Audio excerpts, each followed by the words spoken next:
Welcome, my friends, to the unforgiving beauty of Arrakis, the spice-laden desert where survival isn't just a skill, it's a way of life. Today we're diving into the closed beta test of Dune Awakening, a survival MMO that's as ambitious as it is harsh. The journey will start with making a character, just like any other game typically does. But let me tell you, it's not going to be just about hairstyle that screams desert chic. That's right, ladies and gentlemen, picking a background is very important here. Choose what your heart gravitates toward, and don't let the spice influence your decision.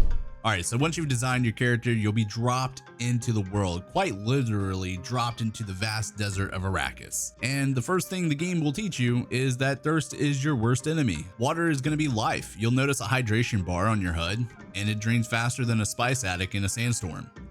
Early on, you're scavenging for water sources while avoiding dehydration, which happens quicker than you'd think. I do have a pro tip for you guys though. Check out the old wreckage sites for abandoned water caches. They're lifesavers, literally. But hydration isn't the only thing that you'll need to worry about. Crafting is the front and center of Dune Awakening.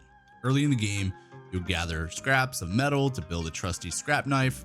This knife is your first step into the Arrakis survival hierarchy.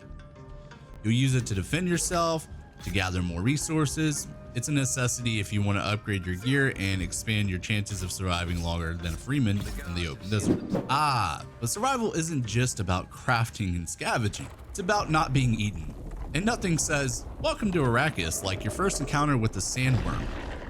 These colossal beasts are the ultimate environmental hazard, and you'll quickly learn to tread lightly, literally, as vibrations in the sand attract them.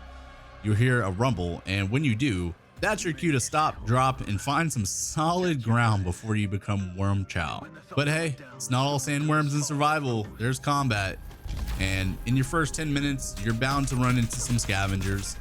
These enemies are gonna not be pushovers. They're manageable with basic gear.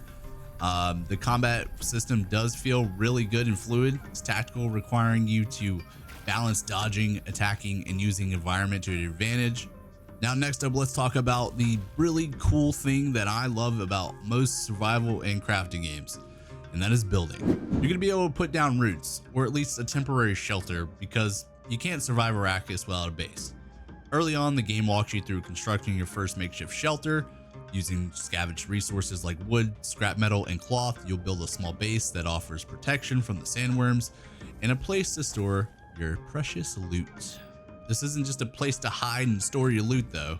This is going to be your lifeline. Your base is absolutely just a lifeline. It's where you'll craft advanced tools, refine resources, and prepare for expeditions that will go deeper into the desert. You'll be able to prioritize building a workbench early on, as it will unlock a ton of crafting recipes that you'll need to thrive.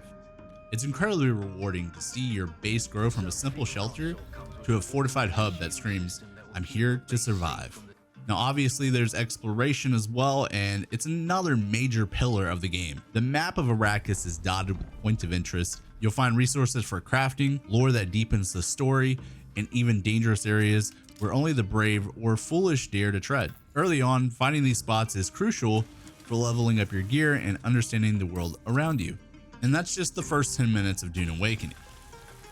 It doesn't just throw you into a game, it throws you into a world, one where every decision matters. Every step could be your last, and every moment feels like a part of an epic saga. So whether you're dodging sandworms, battling scavengers, or trying to stay hydrated, this game pulls you in and doesn't let go. What do you think? Does Arrakis have a place for you? Let me know in the comments, and don't forget to like, subscribe, and share. If you're interested in checking out the game for yourself, make sure to visit their Steam page and wishlist it, and sign up for their beta for a chance to be able to give it a try. The link to wishlist it will be down below. And until next time, stay hydrated, stay crafty, and watch out for sandworms.